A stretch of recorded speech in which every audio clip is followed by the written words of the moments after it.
જય માતાજી, જય ગુરુદેવ.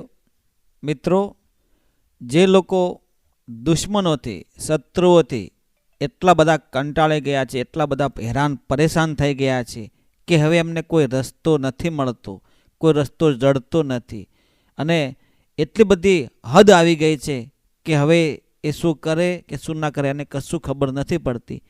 એવા લોકો આ ઉપાય, આ મંત્ર જરૂર કરજો કે તમારા શત્રુઓ એના કર્મ પ્રમાણે એ મોતને ભેટશે અને તમે શત્રુઓમાંથી મુક્ત થશો.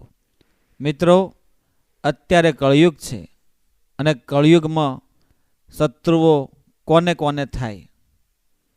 જે લોકો પ્રગતિ કરતા હોય, જે લોકો સારી રીતે રહેણી કહેણીમાં હોય, બાગ બગીચા બંગલા મોટર ગાડીમાં ફરતા હોય, એટલે એમનો ધંધો વેપાર સારો ચાલતો હોય, એટલે શત્રુઓ બળી બળીને ખાખ થઈ જાય. એવું ના હોય કે તમારો જાતિ દુશ્મન હોય કે કોઈ વિરોધી દુશ્મન હોય.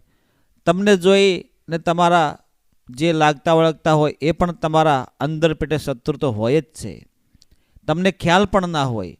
અને અમુક એવા વિરોધી શત્રુ હોય, દુશ્મન હોય, એ તમને બરબાદ કરવા માટે, તમને ખલાસ કરવા માટે તમારું જે વ્યાપાર ધંધો તમે બધી રીતે આગળ પડતા છો, દરેક ક્ષેત્રમાં, સમાજ ક્ષેત્રમાં, કોઈ વ્યાપાર ધંધા ક્ષેત્રમાં, રૂપિયે ટકે, તમારા માલ મિલકતમાં તમે આગળ પડતા હોય તો તમારા શત્રુઓ હોય અને તમારાથી બળતા હોય.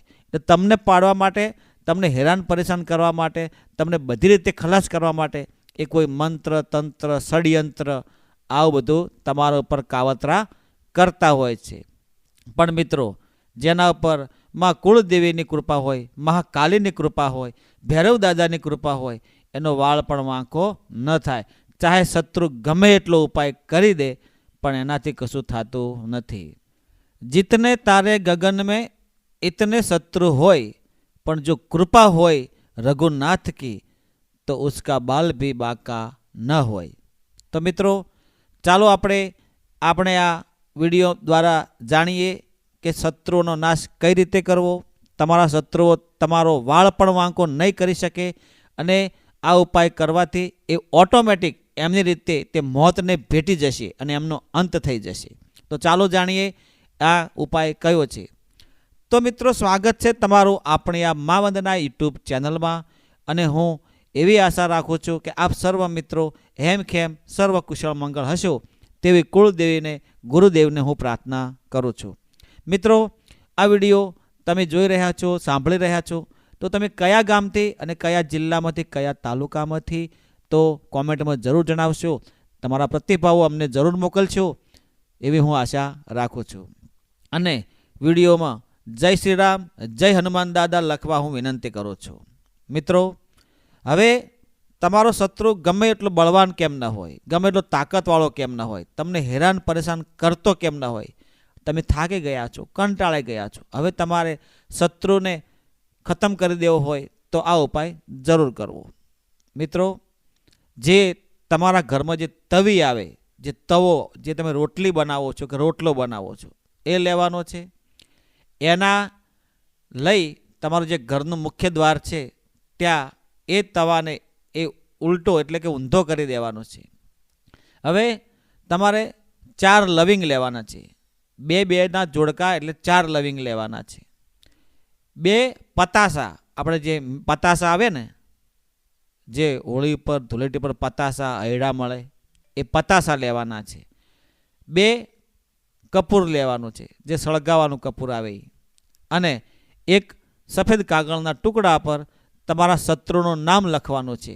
જો શત્રુનું નામ તમને કોઈ ખ્યાલ ના હોય અને કોઈ એવો પણ શત્રુ હોય કે તમને નામ જ ખબર ના હોય, તમારો બગાડ ભજવાડ કરતો હોય, તો ખાલી દુશ્મન કે શત્રુ લખી દેવાનું છે. બસ આટલું લઈ તમારા ઘરના જે મુખ્ય દ્વાર હોય, ગેટ, ત્યાં આગળ રાત્રિના સમયમાં 12:39 તમારે એ તવી લઈ, એ તવો લઈ, તમામ સાધન સામગ્રી લઈ તમારે ત્યાં મુખ્ય દરવાજાની વચ્ચોવચ્ચ જતું રહેવાનું છે રાતે 12:39. કારણ કે રાત્રે કોઈ તમને જોવે નહીં એ રીતે. પછી એ તવાને ઊંધો કરી દેવાનો છે. એના ઉપર તમારે જે તમે કાગળ ઉપર જે શત્રુ કે દુશ્મન જે નામ લખ્યું હોય તે મૂકવાનું છે. એના ઉપર 2 લવિંગ મૂકવાના છે. પછી 1 પતાસું અને 1 કપૂર મૂકીને સળગાવવાનું છે. હવે જ્યારે તમે સળગાવો છો ત્યારે તમારે આ મંત્ર બોલવાનો છે અને એવી પ્રાર્થના કરવાની છે કે મારો શત્રુ મારો કશું બગાડ ન કરે એવી માં તમે મારા ઉપર કૃપા કરજો, મારા ઉપર દયા કરજો અને તમારી કૃપા મારા ઉપર રાખજો. આ મંત્ર તમે બોલજો અને શુદ્ધ ભાવ અને શુદ્ધ આચરણ વિચરણ, તમારા આચાર વિચાર શુદ્ધ ભાવથી આ મંત્ર બોલશો તો માં કાલીની કૃપા તમારા ઉપર થશે. મંત્ર આ પ્રમાણે છે: ઓમ ક્રીમ કાલિકાય નમઃ. ઓમ ક્રીમ કાલિકાય નમઃ. આ મંત્ર તમારે 21 વખત બોલવાનો છે. શુદ્ધ ભાવથી બોલશો એટલે માં કાલીની કૃપા તમારા ઉપર થશે અને તમારા શત્રુઓનો ખાલસો થઈ જશે. હવે જે 2 લવિંગ વધ્યા છે એને ફરીથી એ પરછી ઉપર મૂકવાના છે.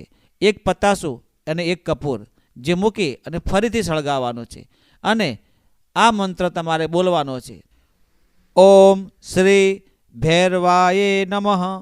ઓમ શ્રી ભૈરવાય નમઃ. આ મંત્ર પણ તમારે 21 વખત બોલવાનો છે અને ભૈરવ દાદાને એવી વિનંતી કરવાની છે, એવી અરજી કરવાની છે, આચાર વિચાર શુદ્ધ તન મન ધનથી તમારો પવિત્ર ભાવથી એવો ભાવ રાખીને દાદાને પ્રાર્થના કરવાની છે કે દાદા મારા શત્રુઓ મારો વાળ પણ વાંકો ન કરી શકે અને તમારી જોડે હું વિનંતી કરું છું, તમને હું પ્રાર્થના કરું છું કે મારા ઘર ઉપર કે મારા કોઈ પણ શત્રુ મારો કશું પણ બગાડ ન કરે અને મારા શત્રુઓ એના રીતે ખલાસ થઈ જાય એવી તમને હું પ્રાર્થના કરું છું. પણ મિત્રો, જો એક કહેવત છે, એવું ના માનવું કે કોઈ પણ વ્યક્તિ તમારો શત્રુ હોય, કોઈ ન પણ હોય, તો તમે એક વાતનું ખાસ ધ્યાન રાખજો, જે તમારો શત્રુ હશે તો જ તમે આ ઉપાય કરજો. બાકી જો તમારો શત્રુ કોઈ ન હોય અને જો તમે કોઈનું નુકસાન કરવા માગતા હોય તો એના કરતાં 10 ગણું તમારું નુકસાન થઈ શકે છે. તો એનું તમે ખાસ ધ્યાન રાખજો. ઉપાય કરતાં પહેલાં તમે તમારો શત્રુ હોય કે ન હોય એને તમે પૂરેપૂરી જાણકારી મેળવી લેજો, પછી જ આ ઉપયોગ કરજો. નહીંતર 10 ગણું નુકસાન તમારે ભોગવવું પડશે. એનું ખાસ ધ્યાન રાખજો.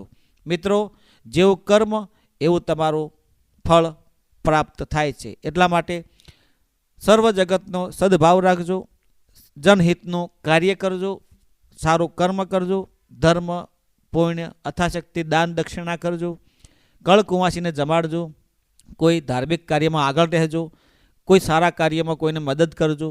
આવા વિચારો રાખશો અને જો કોઈનું ભલું કરશો તો તમારું કુદરત, પરમ કૃપાળુ પરમાત્મા, ભગવાન, માતાજી, તમે જે કોઈને માનતા હોય એ તમારું 100 ગણું પણ ને 1000 ગણું તમારું આગળ પડતું નામ વધારશે. ધન દોલત માયા મિલકતમાં તમને વૃદ્ધિ મળશે અને જો સારો ભાવ રાખશો તો કુદરત ઓટોમેટિક તમને ઘણું બધું આપશે એવી હું આશા રાખું છું. પણ ધર્મના કાર્યમાં રહેજો, સનાતન ધર્મમાં રહેજો અને સારું કરજો એવી હું આશા રાખું છું. જય ગુરુદેવ, જય માતાજી.